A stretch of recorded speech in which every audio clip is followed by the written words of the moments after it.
Welcome to My Life. I'm George White, and I'm here today with Reuben Flatt. Reuben, nice to have you. Nice to be here. Reuben and I have taken quite a bit of time to talk about his life, and I think we're going to find this a very, very interesting program. So, Reuben, when we started, you said you were born in a coal mining town in West Virginia. Yeah, a little place called Glen Rogers. The road goes about 15 miles up the border between the valley between the mountains, and then it ends and you have to come back out about 15 miles. Small coal mine that has now pretty much disappeared. I think they've even taken the post office away. Wow. My brother and I were both born at home. You said born in your home, no hospital. No hospital. We were lucky to have a doctor come by and make sure that we were basically healthy to start with, which seems to have been. So. Mm-hmm.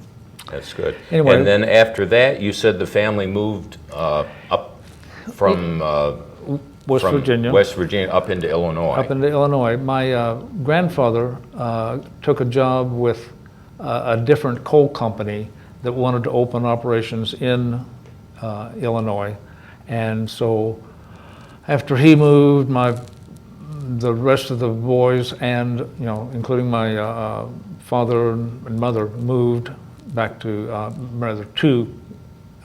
Southern Illinois. Staying with the coal industry. Oh yeah. I mean, coal was king, and that was part of the parade every year, was the King Coal Parade. Anyway. Yeah. But a little bitty town, Christopher, 1,800 people. I'd get on my bicycle, and 5 minutes I was outside of civilization, which I thought was great. My mother just, oh no, and my father thought, hey, he's going to be an adventurer. Well, anyway. So that's where you basically had your schooling. Yes. And you said something interesting, a vision issue that you dealt with. Yeah, when I was 3 or 4, my brother and I both came down with scarlet fever. They say that sometimes affects your vision. Mine was never very good. I could read when like this, but that was fine. I could read anything I could get my hands on. Got my first pair of glasses when I was 7 because I started causing disciplinary problems in school because I couldn't see the blackboard. The blackboard, actually slate board. Anyway, so they got me glasses, and I first noticed that there were individual green things on the trees, and I saw an airplane. People were not putting me on when they said that noise up there is an airplane. Anyway, but significant then. But you said even in spite of that, you had a keen interest for reading. Yes, I still like to read anything I can get my hands on. I haven't found a topic that I don't want to know something about. But basically in school we think of reading starting 5th, 6th, 7th grade. You started actually when you were in 4 years old, didn't you? Well, part of the discipline problem was that when they'd give me the reader at the first of the year, by the end of a couple of weeks I'd read it all. And here they are trying to read, and I'm thinking, Dick and Jane. See Dick run, see Spot run. Anyway, and I just wanted to read as much as I could, and then so my parents read to us. My father, again, I think I picked it up from him. He would read anything that he could get his hands on. We had all the works of O. Henry, Childcraft, Grolier Encyclopedia. So you had a rich childhood as far as... Yeah, and as soon as I found out that there was a public library, they would tell me to go home on a regular basis because they said, we need to close. Oh, okay, and so, it got to be the thing that I did. So when you got into high school then, you said you were involved in different activities in school? Yeah, again, trying everything. I knew that I liked to run, so I ran cross country, I ran track. When I was in a senior in high school, I was middle defensive guard at 147 pounds. Wow. Which I remember the concussions that I probably got from that. What else? The drama teacher found out that I had a reasonably strong voice, and you did the band. Did the band, and then the drama teacher said, either your accent is going to go, or you're going to have to go. And I said, what you talking about, ma'am? And she says, no, it's talking and coming. It's not going and coming. Oh, okay. So that helped when I got into teaching, because then I could be understood by everybody. And they said, where are you from? New Zealand? No, but anyway. So you said you were in the National Honor Society. All Yep. of your training, all of your Yep. schooling and everything, the reading Yep. allowed you to be a strong student. Yeah. You said you did something to get you suspended. Well, I went down in my Gilbert chemistry set and found some potassium nitrate, which is now a controlled substance, and you could make a fuse out of it. I tied it to a firecracker with the spiral-bound wire out of a notebook. I hung that in a locker, lit the fuse, and then I went out to do my driver's training and came back, and everybody says, oh, there was this big explosion. Of course, I turned bright red, and I said, oh, yeah, right. Anyway, when they found out who it was, they said, you get a 3-day pass, stay at home. My mother had me doing everything, raking leaves, washing floors. I'll never forget that one. But they asked me to leave the Honor Society. That was junior year. They invited me back the next year, but anyway, now when I go back to the high school reunions, I'm usually greeted with, hi, it's the Mad Bomber, which, anyway. So you survived that Oh, yeah, incident. You sure. graduated. You mentioned national merit. Yeah, got a scholarship and went to SIU Carbondale.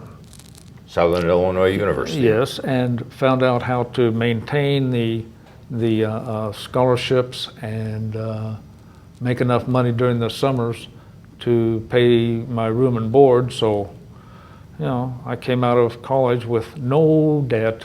Wonderful. Yeah, can't do that very well. You said your interest, academic interest, was to be going to education. It was math and chemistry, and had a lot of fun teaching chemistry and math, but oh my God, the strain of remembering every failure, every child who couldn't get it done was more strain than I could handle. So I thought, let's draw back a little bit from that. So you taught for about 3 years. About 3 years, and then we'll talk about that transition when we come back. We're going to take a break. All right. We here at OCTV cover the local events and government meetings of Oxford, Addison, and Leonard. We also produce and edit programs for you viewers out there. With the leadership of our station manager, Bill Service, we have been a very successful team, winning awards from the state of Michigan for Best Electronic Media, giving attention to our local veterans. We also won awards for excellence in directing and educational programs. With the help of our great new equipment and our technical directors, we write, produce, and broadcast our local news for you. Without our production manager, Terry Stiles, our channel and station wouldn't be the well-oiled machine it is today. She coordinates the editing assignments and shoot schedule with our editors and camera people. OCTV and its communities make a great team.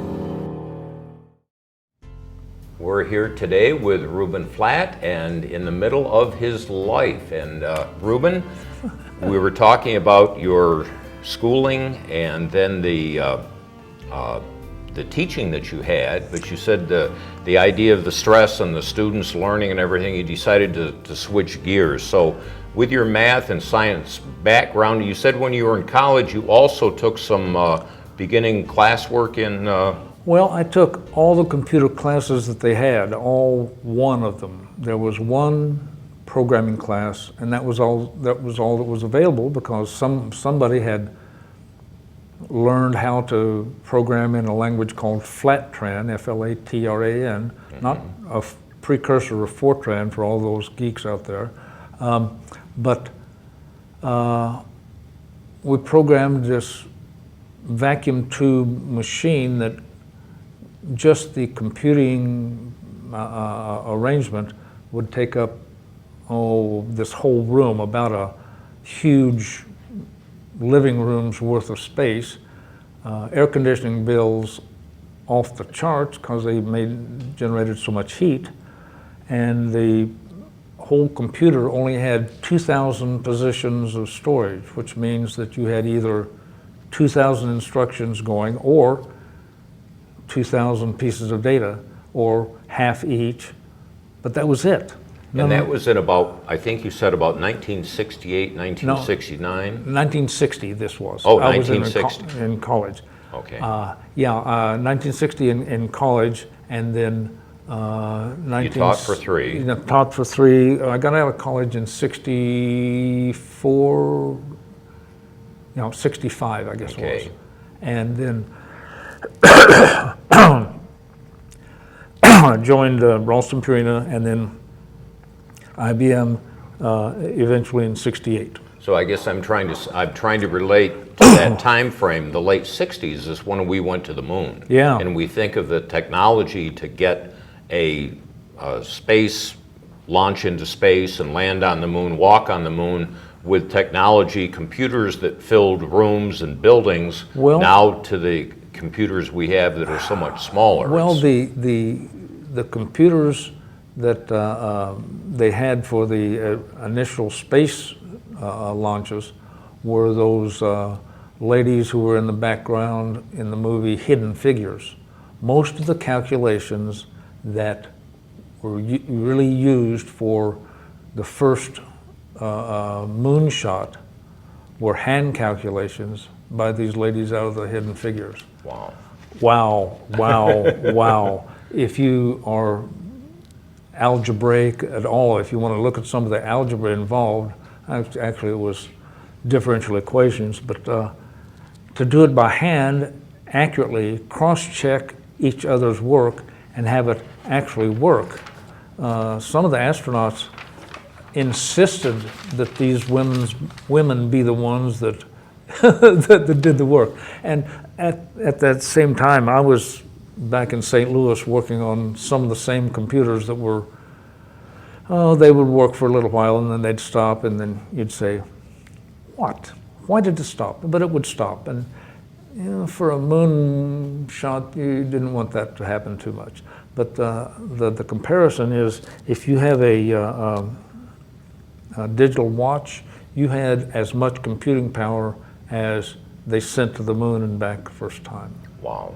Yeah. Totally remarkable. Oh, remarkable. And you think, they really trusted that and it worked. We've come a long ways. Just a bit. You were working with Ralston Purina first, and then you were recruited by IBM. Well, I recruited IBM for me. You made them.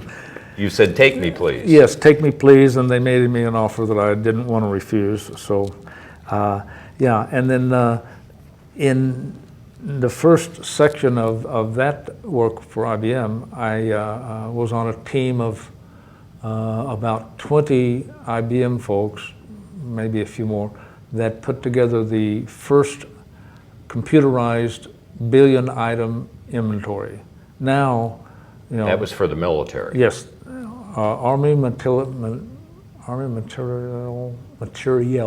logistics management.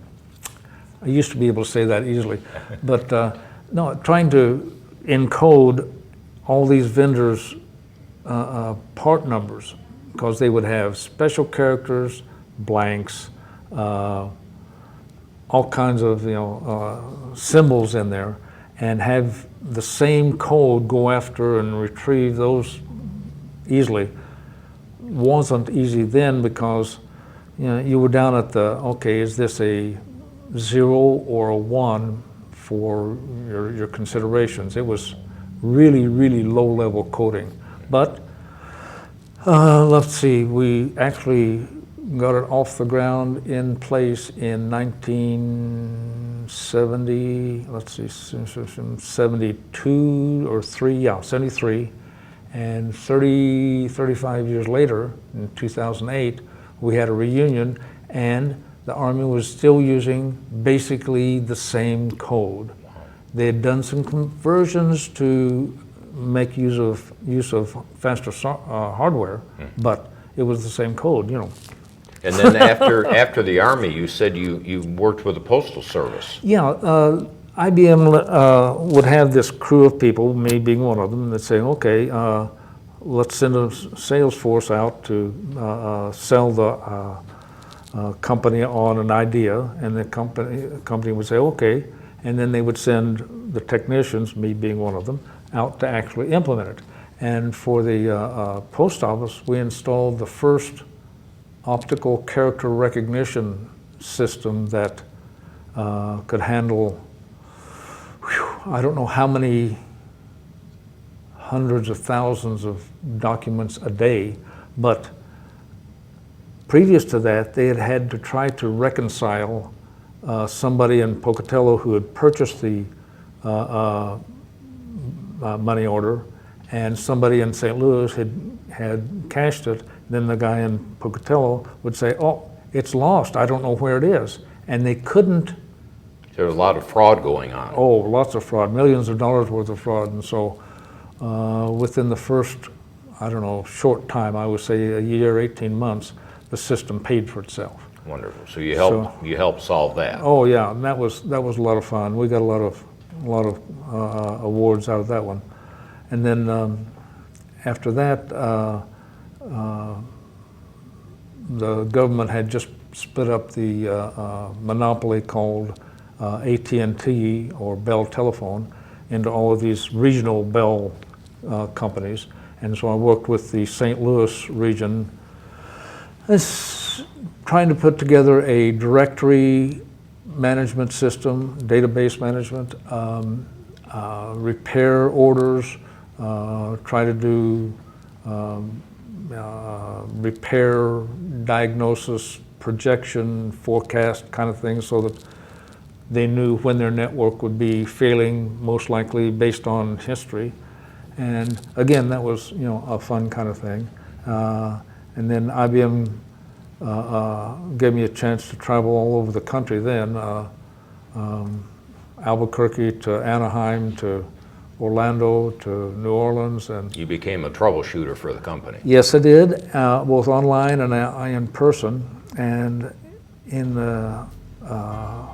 in doing so, I got fairly comfortable with the idea of getting a call at 6 o'clock at night saying, hey, can you be in Oklahoma next morning? And I'd say, well, okay, as soon as I can, and not being too bothered by that. Some people travel better than others. And so we're going to take a break, and okay, we'll finish that up, and then we'll okay, come back and finish up the last segment. Okay, good. Thanks, Reuben. Good, sure. On Friday, it's Fish Day at the American Legion in Oxford. It runs from noon to 8, and we will have over 300 of our best friends enjoying our fish and our carryout. Sure, we have checked it out, and we have found that we have the best cod and walleye in Michigan. Want dessert? It's all homemade by our auxiliary ladies for just $1. For your vets, we have hats, just $5. On the bar side, here's some of our friends. Hi, everybody!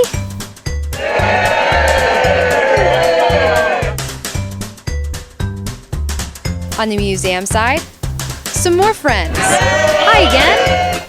Where you can check out one of the best military museums in the state. All Friday at the American Legion from noon to 8 at 130 East Drainer Road in Oxford.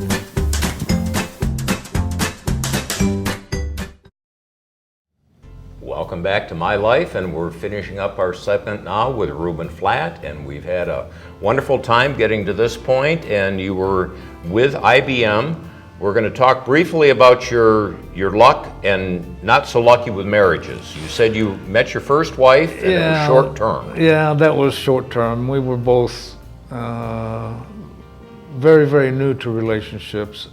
She was only 19 and I was 24 at the time, and So not much success. no, very little, very little. And then I was, I guess, single and thinking, geez, what can I do now? And about, I don't know, I was single for, I guess, 5 or 6 years, and then met the woman that became the the mother of my 2 kids, boy and a girl, and we lived in St. Louis for a little while, and then got the idea that we ought to move to Detroit, become independent consultants, and that lasted for, on the Detroit side, just a short time. Long enough to have the 2 kids. Oh yeah, well, that doesn't take too much time anyway, but lived in city of Detroit in the Rosedale Park area.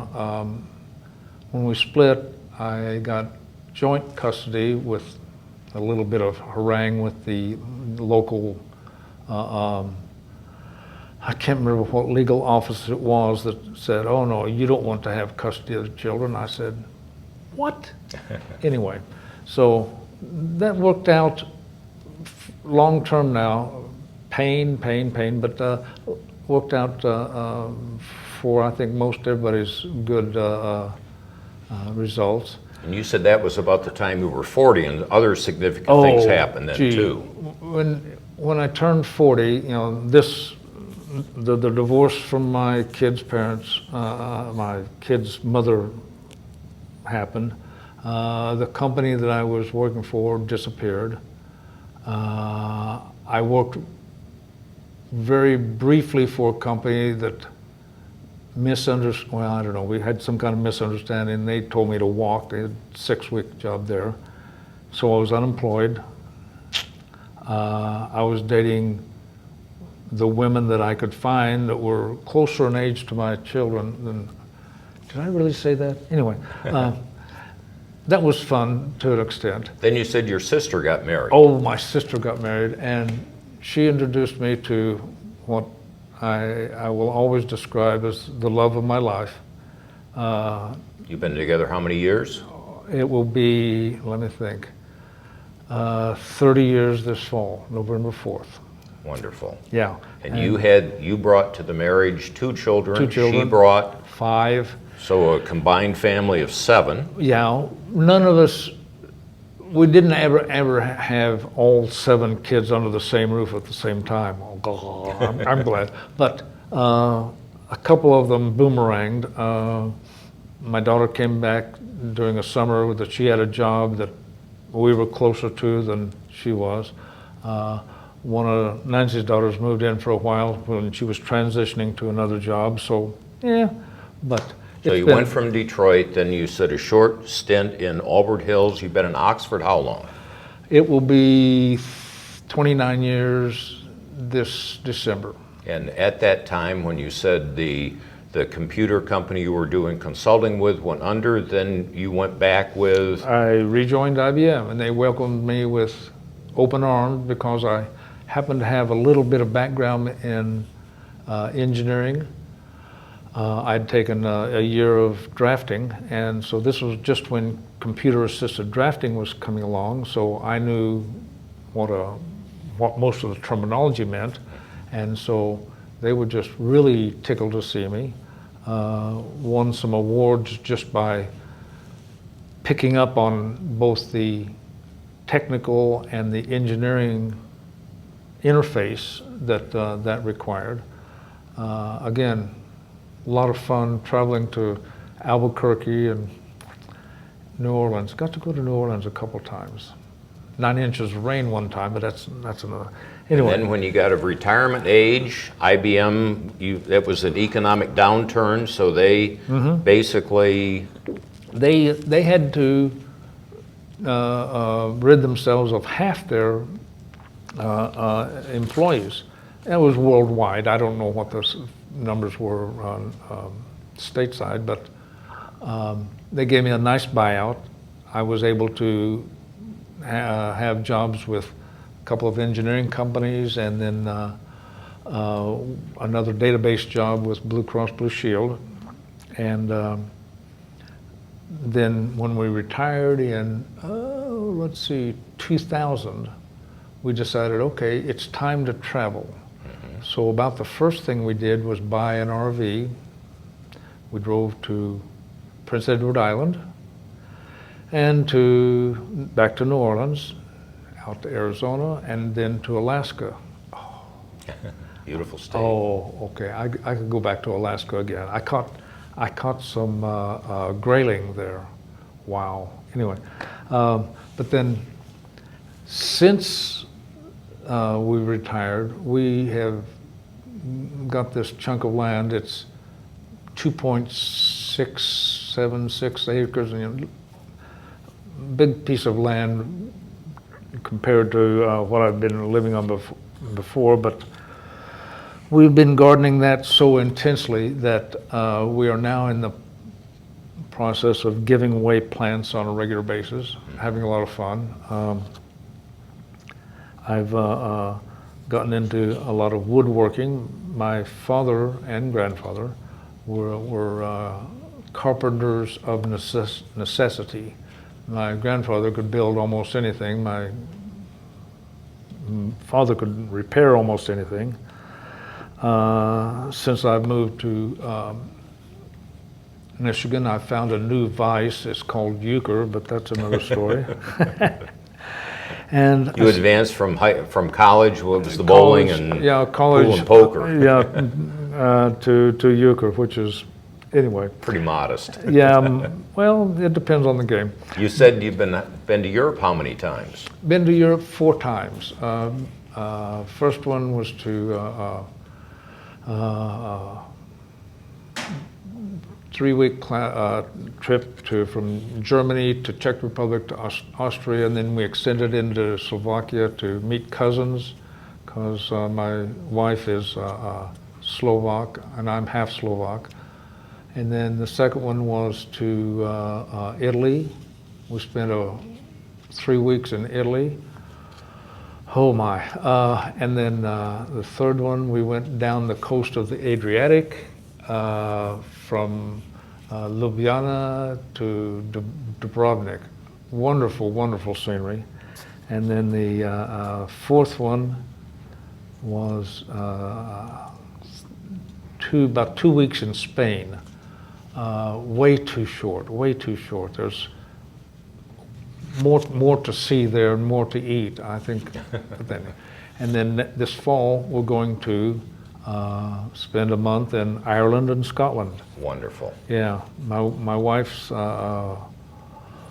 let's see, her mother's name was McGann, M-C-G-A-N-N, or maybe it's M-A-C-G-A-N-N, or maybe it's M-A-C-G-O-E. Anyway. When you get into heritage, you find all those different We're trying to run that combinations.